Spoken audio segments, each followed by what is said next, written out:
So I'm going to go over this on this video. This is only going to pertain to what is the best things for you to actually buy, purchase, have the space for, and everything else. If you are looking for 100% efficiency, you are going to do this, and here's why. You don't need to separate the nails or anything. You don't need to do anything. You literally keep this one body of water, that's all you do, and it is fine. I have tested this out the wazoo. I do this all the time. So this pond behind me, this one, because there's more, but this one is 8 feet long, 4 feet wide. It's sort of the size of a sheet of plywood. It's 3/4 inch plywood. These are 2x6s, which are actually, or 2x12s, which are actually, 1.5 by 11.5, big deal, where, same thing. But if you do that, you'll have to buy 3 of them, because that are 8 feet long, because you got 4 feet, 4 feet, and then 8 feet, 8 feet, and then you're using them on the side, so when you line them up, the 2 outside ones will go all the way in end, and then your other ones you'll be able to shave off when you need to. That's it.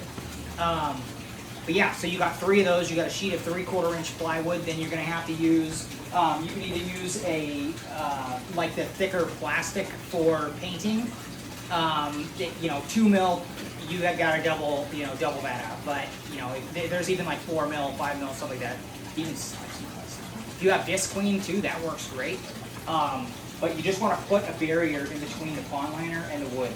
I find that the simple PVC pond liners that Home Depot sells and Lowe's, both work very well for this. And they are not too reactive with the acids in the water or compounds from the extracts, stuff like that. Longevity-wise, you can expect it to, given all of the circumstances, maybe around 2 years, 1.5 2 years. That might not sound like that much time, but one of these pond liners is only like $60 for the big ones. So $60 for 1.5 to 2 years, and then consider how many fry you're growing out with them too. It's kind of irrefutably the best path to go. Because even more expensive pond liners, they leach out into your water. It's not good. So, like I said, the pond liner 2, the size of the one, I don't remember, I think it's like 11 feet by 13 feet or something like that, and you just trim it down, tape down the sides, do whatever you want, I don't even care. That's it. Pre-drill your holes, then you got a 8-foot by 4-foot pond, guys. Then you're going to want to put one heater. If you're not heating the whole space, or even if you are and you just kind of want like some backup going on, that's fine. I run backup stuff, but that's just me. So if you have the whole area heated to 82, 84 all the time, cool. You don't need a heater. But let's say you want to use, I do, and I still use one. So make sure your heater is 300 to 500 watts. I prefer, honestly, titanium heaters. They're pretty good. This brand that I have here is Higer, and it is incredible. It's also under $100, and it's on Amazon. That one I believe is 500 watts, and then these ones are different than that one, but I have another one that I'm switching more to. And I'm about ready to get more of them as well for all these things. As a matter of fact, there's actually an IBC right here that's about to be used as well, and behind you there's another one. Matter of fact, that 8-foot pond behind you guys, the phone is held up by two 275-gallon ponds. But just the same. Yeah, so that's the body of water you're going to use. You're going to get the heater, and you're going to get one air stone. The air stone is not to oxygenate the water, okay? It's not for oxygenation. As a matter of fact, you want to run it really, really low. All it's doing is circulating the heat. So you're going to put the heater in the middle. I use a pane of glass. You can even use, like, some of the small tanks come with a split divider. That's what I use. Use the suction cups, suction it to the glass. Use another suction cup thing to hold the air stone down. And then you use the suction cup for that, and you suction cup the air stone right in the middle of the heater. Done. Now, choose your lighting, squared away. Now, the reason why I'm saying go and buy this stuff is, like I said, this is legitimately the cheapest way. It might seem like it's, oh, wow, that's, a lot of floor space, stuff like that. You can even just use cinder blocks, block up the sides in the middle. It's going to be fine. I can stand in this thing. Like, this one right here, and this is wide open in the bottom. I can get in there and crawl around. I do it all the time. And for cleanings and stuff like that, or anything. I mean, there's a lot of reasons. But yeah, they're very, very strong, very sturdy. Make sure that you're putting your screws on the bottoms going up every 10 to 12 inches. 10's better, but you know, you can do 12 if you want. Past that, like I said, just pre-drill your holes. You legitimately don't need anything. You do not even need to use any form of wood glue. As a matter of fact, I would advise against it. Here's why. Let's say, for some reason, that you have a leak in there. Better that the water can just slowly leak out the thing and you see it. That being said, it'll be sucked up pretty tight to the wood, so you're not going to get any kind of big rush at all. I've never had one leak, but in construction, I've actually the same effect. So when you do see it, it's totally catchable, especially if you're looking at it once a day, and it won't be a big deal. So that's the only reason why I'm saying don't use the wood glue or anything like that. Past that, like I said, you can use cinder blocks on the bottom. You can use whatever you want. Just support it. Like I said, too, this saves you so much time, money, water changes, and everything. Your water changes, you don't even need to do water changes for the first month and a half on these. You're filling the water level up at first. When you first put your fry in there, you're only putting 6 to 8 inches of water. You're matching the height that you used in your breeding bucket. That's it. And then after a month and a half, or after you move them, you get them in there, you know, every week you'll do a little gradual height up. But then at a month and a half, you'll basically just add water until you get 10 inches high. Don't adjust it all at once, so don't go from 6 to 8 all the way up to 10. Each week you're going to slowly raise it. When you get to a month and a half though, that's when you do your first water change, your actual water change. That's it. You don't need to. They'll grow so fast. They'll grow. It's excellent. That's all you do, guys. And you're not pulling males. You're not doing nothing. You're just growing them out in there, leaving them be. It defies the odds and like all on so many things. It's ridiculous, but it works like butter. And I wasn't actually going to advise you guys on this, but I figured I'd throw you a bone here and really just give you some, like, what I view as literally the best advice for being successful in this. That's number one. That is like the way to succeed. If you don't do that and you're just tank breeding and stuff and you have some success, cool, yeah, you can. Your color's not going to be as great because they're in glass and they're going to feel uncomfortable. They're not going to, you know, all these things. There's a million benefits to why you would want black. They feel more secure. They're way, way, way, way, way less aggressive. They feel like they're in their natural habitat, basically. They're instinctually, they're at ease. You don't even got to think about it. They'll grow faster. They'll have better color. They'll color up faster. They'll get rid of disease faster. If you, like, let's say you're getting shipping and they're like, oh god, so stressed out. Yeah, if you're using a clear body of water, you'll still succeed, but it will be, if you follow the exact same steps I'm doing, I guarantee you it'll be like probably a day or maybe even sometimes 2 longer than it takes me. And the only difference is stress levels. That's it. So this is the way to succeed. And then past that, don't put plants in it until you get, you know, you can go buy plants and stuff. Hell, even start treating them and get them all ready and cleaned up for your stuff. Leave them in buckets for a long time as you're waiting. I don't care what you want to do, but, you know, when you actually start introducing the plants, we'll be at that month and a half period. Don't introduce them before that, because realistically what that looks like is, unless if you don't care because you're breeding so many pairs too, then that's fine, or you have the time to spot feed this whole thing. It takes quite a while.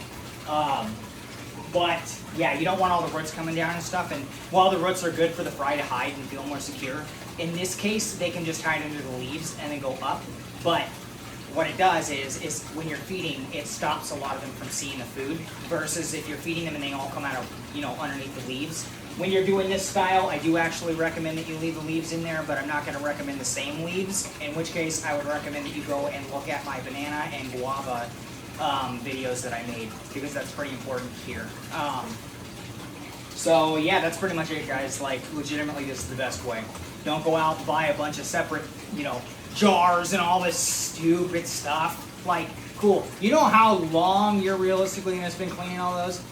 You know how much slower they're going to grow doing that? You know how much more water change you're going to do with that? You know how much loss of profit you're going to get on that? It's legitimately not even with your time. It's not, unless if you're only doing it for the fun. If you're doing it for the fun, fine. If you're not, just shoot yourself in the foot. It's the same. I don't know if I can say that on YouTube, but metaphorically, shoot yourself in the foot. It's pretty much what you're doing here. So yeah, I mean, I don't know, maybe that just ruined the video there. I'm not really sure what you can or can't say on this. I'm pretty sure people get the idea though. I'm just gonna leave it. If they want to remove video for that, then whatever. For the things that fly nowadays on. But yes, you're doing yourself a massive injustice by going and buying all that stuff. Because also, keep in mind this, how are you gonna heat all of those? You gonna heat the whole room? You could. And it would even be worth it if you were doing pawns. But now you're heating the whole room for a bunch of glass jars that are going to take you longer. You're doing more maintenance. You're losing more. Like, it's legitimately nothing but a pit. Now, if you're over in a different country where you just water wind it all and you got family members spraying and praying food all over all the time and all this stuff, then that's fine. But here, or you're anywhere, that's just not reality. So that doesn't work, and it's not gonna work for you guys, and it's not setting you on your best foot. And I got news for you too. Let's say that you're wanting to only breed one pair, and you're gonna want to breed those and eventually go to competitions or whatever. So great, but understand this: in any given pairing, I don't care if it's geckos, fish, and I can speak on this because I've been in both these for years. Your best examples that are going to be something that you're going to be wanting to go take it to a show are going to be in the top 20 or 10% of your entire spawn. When you're losing fish, you have no idea what is actually the dice roll for each one you're losing. You can legitimately lose 100 fish out of 300 fish, but all of these ones were your lesser rolls, your lower 66%. Because you lost 1/3. So think about that. No, one is not just one. They are all equally important, because those ones that you just lost very well might have been your ones that you actually like. That was your money, and you just lost it because you were like, oh. Or I do hear this too, guys. Like, keep in mind, like, if you're doing it for fun, fine. But if you're gonna try and do something else, I've heard this a million times. Oh, this spawn is way too big. I'm just gonna take 20 of them out and raise these 20. And you expect to be serious with it? You're gonna take 20 dice rolls, and I've got news for you too. Not all 20 of those are gonna make it to adulthood. So you're gonna take the dice roll. Ultimately, at best, you're gonna end up with like 12 or 10. If they're just fry, and you're gonna try and go to the top with them, like. I don't really understand how you expected that to go. Like, that's not how genetics works. I'm sorry. Like, that's not how line breeding works. Nothing. So, you're doing it for fun. That's fine. But if you're doing it for anything, certainly not a job. Like, not even a side hustle. Like nothing. You're only losing money if you do not do this style. I swear. This style. That's it. You could even go further, and you could sit there and drill a pipe. If you had this out in the garage, you could drill a pipe. A hole just like you would do for an overflow, for even if you have some stuff like whatever. You could don't hook up something, just don't use any filter, nothing. But drill a hole, put the pipe through, section it in. It's not hard because you're not actually reaching anything. They just done. I don't even care how you want to fasten it. Like, there's a million different designs for that stuff. And there you go. Now you got to overflow. Put a little bit of screen there so it can't suck up the babies when you're doing it. By the time they're a month and a half anyways, they're going to be like, that's big, and you're fine. So you do whatever you want. But in the end, it's not that difficult. Like I said, this is where the money is. This is how you can do it and not lose. This is how you can, actually succeed versus chase your tail. Like, this is the difference. The amount of time you're going to spend, money you're going to spend, and all this stuff in waste that you legitimately had zero benefit to is incredible. Doing it the other way. Sure, you can do it if you want to. It's not going to be the top succeeding way. So, like I said, I hope you guys enjoy this video. I am very certain, this is the best way that you're gonna be doing this. Period. Because of the amount of time it saves you, because of the no separation of boys, and no, they are not damaging each other. They are doing nothing. They are happy, grown out, adults. Like, they're fine. You do it. It doesn't matter. So, you can even, in this pond, fuse different pairings together and grow them out together just fine. I do it all the time. That's how I do it. You know, you put genetics that you know and understand, like each variable and everything else that's going to be, so the full genetic spread on it.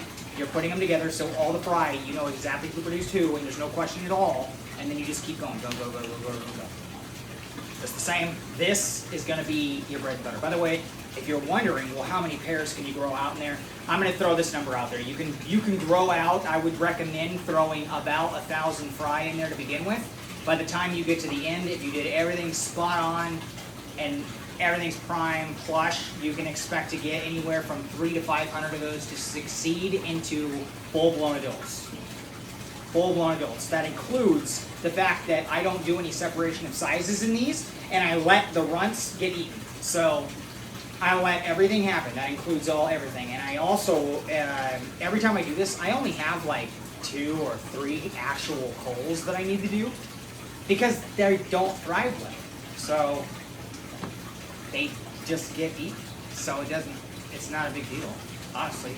Just, that's my way of doing it. I'm not going to actually sit there and cull them. Even then, I just do the bigger ones. But still, that's the gist. So even with all culls, everything, all of it aside, like you're going to get 300 to 500. But that 300 to 500 is so many. I'm sorry, but that's a mass success for the amount of time it takes and everything. Granted, it's a lot of skill. It's a lot of everything else. A lot of dedication, that's for sure. But when you actually do the steps correctly, it is very rewarding. I hope you guys enjoyed this video. I was not actually going to share this with you guys because I was really hesitant on being the guy on social media that tells you, hey, you can raise males together, but I guess, damn it, I'm going to do it because it's true. So if you do it in any small, I'm going to make this claim though, you do it in any smaller body of water than this, you're asking for it the older they get. You can have, like, let's say 200 fry, just for an example here, in a 55-gallon thing, and let's just say you were able to get them, you could if you. It's not going to be the most efficient way by any means, but on any regard. But let's just say you'll be able to get them to about an inch, 3/4 of an inch to an inch before you'll start seeing them really put the smack down on each other. But when you do, it's just gonna. What it's going to do is it's basically a monkey see, monkey do. And so you're going to see one boy with another, or boys fighting, and they're going to take the other one out. And then you're going to watch other boys. They'll do the same thing, and you'll keep pulling them, but they'll keep killing each other as fast as you're doing it. And that might be, maybe they start off at like, one of them's dead a day, or maybe you see like bam, bam, bam, bam, bam, bam. But the next time you see it, it's going to be bam, bam, bam. So. And then that gets messy. Girls start getting upset. They start killing. It's just not a good thing to do. But if you're gonna do it this way, then don't pull them out. It's a waste of your time. And I'm here to say too, the black sides and everything as well. If you're following all the steps that I teach on this, all of them at that point, because as they grow, you're going to be following the adult steps, not fry steps. But if you're following everything that I teach, I will even go as far as saying that there is very, very, very little benefit to grooming anything straight out of the pond. I realistically only take them out of the pond, and for 2 weeks I will have them in the bucket with the same exact water and everything. The only reason why I'm doing that is just to kind of let them kind of de-stress and everything, and I send them out. Sometimes I'll even just give them a few days. It doesn't really matter. My test for this is I took them out a month early. I had buckets and buckets I tested this on, multiple spawns and everything, avatars, you name it. There legitimately was not a difference in fin structure. They can say there is all they want, but those guys overseas, even, very few of them are using 8-foot ponds. They're using 4x4, what the equivalent of 4-foot-by-4 would be. And in that case, you're not going to get the same effect. You won't. They're also not all using black. Another big difference in allowing them to color up faster. So, doing this system here, though, there is legitimately, you do not even need to be grooming them. You pull them out, they're on fire. Not only that, they were sitting there flaring because they see each other at their own little territories and stuff too. They're safely flaring at each other, doing their thing, growing all nice and puffy. It literally is like a pretty flawless system. It really is, you guys. Like, I swear to you, it's laughable, honestly. It really is. No one is gonna see this video, actually try this, and come at me with, oh, it didn't work, I swear. So, yeah. I hope you guys, like I said, enjoy this video. This is about the biggest, here's your success you could probably put on, you know, in a video for this, especially if you're looking for breeding and stuff. But yeah, I hope you guys all have a good day. I think I'm going to make 2 more videos after this one, and I'll have to start uploading them, and I also need to possibly finally make the phone call to someone local for help with breeding. So, yeah, that's it for this video.